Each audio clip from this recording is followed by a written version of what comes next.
Hi guys, did you guys watch the Netflix series Monsters about the Menendez brothers? You know, the Beverly Hills rich kids who killed their parents in the late 80s, were convicted of murder, double murder, in 1992, and they were sentenced to life in prison without parole after a second trial. They had two trials. The first trial, there was a hung jury. So they were retried, and in the second trial, they were convicted of these murders because one of the brothers, Eric, the younger brother, I believe, um, I may have the names mixed up actually, but I think the younger brother is Eric, who was 18 when he committed these murders with his older brother, Lyle, who was 21, confessed to his therapist that it was they who had murdered their parents. I believe this is his therapist in the move in the series, right? And so it was a very sensational case back then, if memory recalls. And you know, they they were reviled at that time, I believe, because they were seen as arrogant and rich kids and so on and so forth. And one of their defenses was that they killed their parents because their father had abused them, you know when they were children, as abuse, you know what I'm saying. And in the first trial, this defense was allowed, which is why about six of the jurors, came back with a not guilty. So there was a hung jury in any event. And so they, you know, they had alleged that their father had been abusing them for years. In the second trial, the judge did not allow them to bring in evidence of this alleged as abuse from their father, right? And so they were convicted. And so um, what's happening now is apparently, it's been 30 years or maybe 35 to be more exact, a long time. Both of them are now in their 50s, right? And they have apparently become model prisoners behind bars. They have gone on to college from prison. They have obtained degrees from reputable universities in California, I believe. They have started programs for other inmates in prison. They work also, one of them work with the hospice system in the prison to help elderly prisoners who are, ailing and so on. So they have really become really model prisoners, as I said, during the course of these 35 years. But as a consequence of, this series and other movement on social media like TikTok and so on, there has been this renewed interest in the case, right? And apparently last year, lawyers hired by the brothers had moved for a habeas corpus, to motion to the court to sort of take another look at the sentencing in the case, whereby, the life sentence without parole, given the fact that the court at the time did not allow for the inclusion of the evidence about the as abuse and so on and so forth. They're now asking the court to, through habeas corpus, which is like a legal, maneuver, to, reopen this case and to take another look at the case, to either allow a new trial, which would be the third trial, where the S abuse evidence would be brought in. And that evidence includes apparently a letter written by one of the brothers to a family member before they murdered their parents, right? And so either allow a new trial or, allow for the sentencing to be modified such that either they get a few more years and they are out, or they are out immediately based on the 35 years that they have already served. And apparently, the California district attorney, who is currently in place at the moment and is up for a re-election or something, has recently done a press conference about this case and has said that, you know, he will he is reviewing the case and he will be making a decision in November, around November 26th. There's supposed to be some kind of a press conference or something about it to decide what he's going to do with this case or recommend to the courts whether to reopen the case and take another look at the sentencing or to recommend a new trial based on new evidence. One, the letter that was found written in 1989 or something like that, or months before anyway, the murders, but months before the murders, where the brother was complaining to a relative that his father was constantly coming into his room and abusing him, and it was driving him crazy, and he didn't know what to do. Or the DA could recommend that the brothers be released, which is just absolutely insane, if you think about it. What do I think about that? I remember this case actually.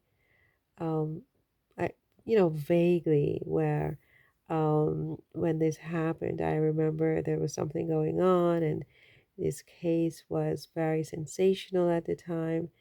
I wasn't cognizant enough in my own little world and my bubbles, my bubbles, to have to remember or even understand that people were like outraged or, I mean, the case was going on, they went to jail, and that was that for me. But I recently watched this series on Netflix because I just re-upped my Netflix. It was very fascinating. Apparently the brothers are not happy with it. They feel that they were misrepresented in this series, and but apparently because of this series, more and more people are actually interested in their story. Kim Kardashian, of all people, has even written an op-ed in it's not a New York Times op-ed, was it?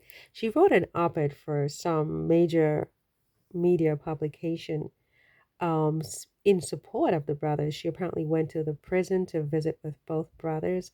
She describes them as very nice and very kind. And she says that, because they were boys, their abuse story was not believed. And if they were girls, it would have been believed.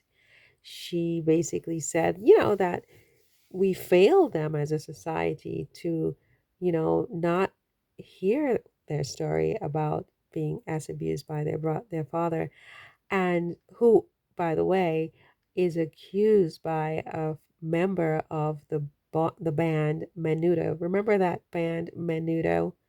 It was like an 80s or 90s boy band of young Hispanic boys.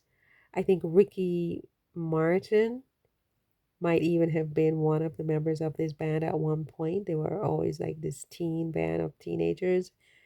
Menudo, very, very popular with their fan base at that time. And one of those boys accused the father of the Menendez brothers of S abuse as well, because he was some kind of executive in the music industry, their father, right? Their father was an executive in the music industry, and one of those boys, or maybe all of the boys, had to come through him, to sign a, to get the contract and so on and so forth. And he was brought to their house or whatever, wherever he took the boy, and the boy alleges that the father drugged him and also assaulted him. And so that is being treated as very credible evidence. It's being treated as a credible story by this former member of the Menudo band, right? So with that and the letter that apparently preceded the murder, where they bought these shotguns in cash, and they went and they shot up their parents in their homes.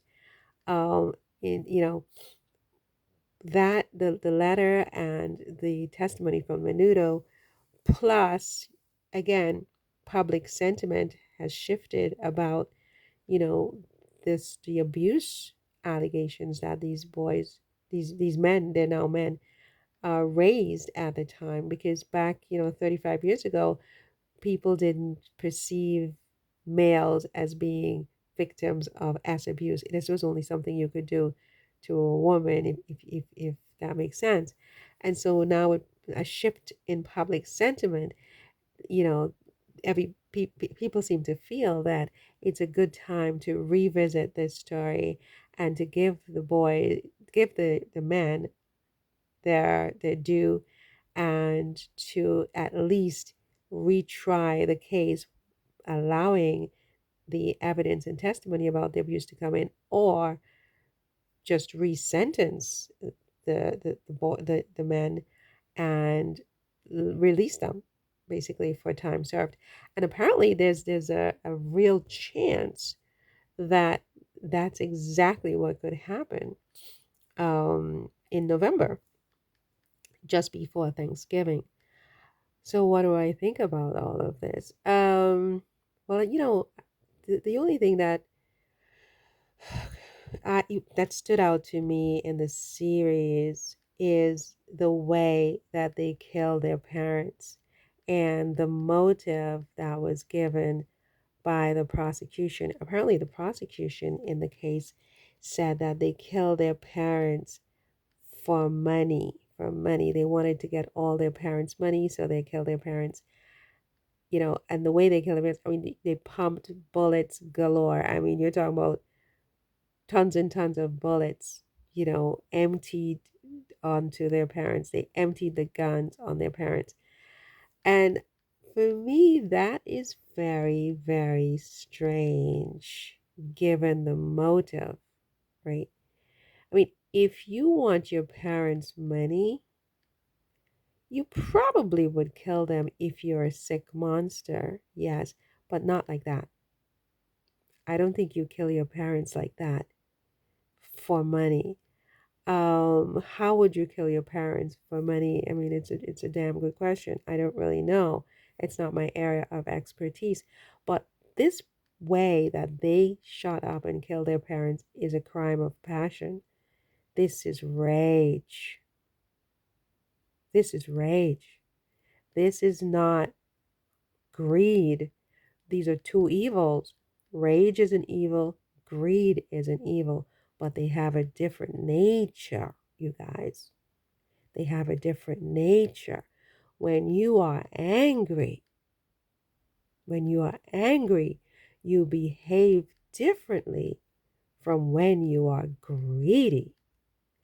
And the way they shot up their parents, this is angry. We are angry. That's what that is, right? I believe them. I believe that they were abused by their father, unfortunately.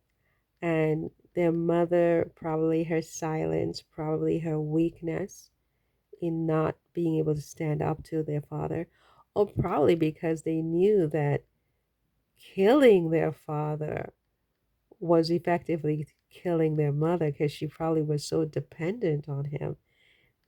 And just having to live knowing her sons had, her sons are in jail.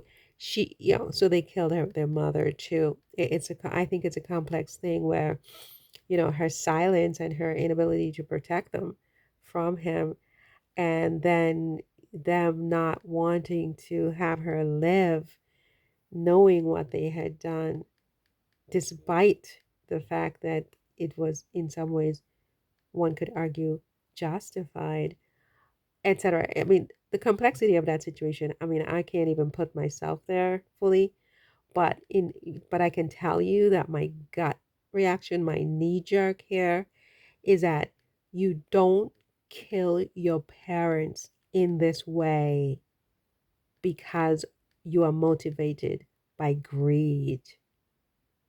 This was not greed, you guys, obviously. I mean, you don't even have to be a psychiatrist. You just have to be human and look at this. This is rage. What would make two young men so rageful against their parents? You know, for me, that's the question. And don't tell me it's because their parents locked them out of the will, or something like that. I mean, again, this is not what greed does. I mean, they're going to be angry there if they, I would think that if that's the case, they would get a hitman to do something with the father, and they wouldn't kill their mother too because of greed. You know what I'm saying? They wouldn't. I don't think they would even do it themselves. And if they did it, it just wouldn't be like that. It wouldn't be like that. That's my opinion. I'm sticking to it. I'm not. I don't know what people really think and get into people's heads. And, really honestly, I mean, I've never shot anybody, and hopefully that remains the case. But I don't think that this doesn't feel like greed to me, at least not according to what I saw in this documentary, in this series, you know, correct me if I'm wrong and if you know differently. But that's my opinion on this. And yes, I think they should be released. I think 35 years is enough, and may their parents rest in peace. I mean, if I'm wrong, or even if I'm right, because even if I'm right, and what alleged about their parents is true, any parent who does that to their child obviously is not well. Obviously is not well and needs help. Obviously, they will probably abuse themselves, and this is the problem with abuse, is that it just follows from one generation to the next until somebody puts a stop to it in some way for themselves. It's like you stop yourself, you know what I mean? So, yeah, I think they should get out of prison and have whatever's left of the rest of their lives, you know? So, anyway, what do you think about this? Have you seen the show? And what do you think? Tell me in the comments. See you in the next one. Take care. Bye.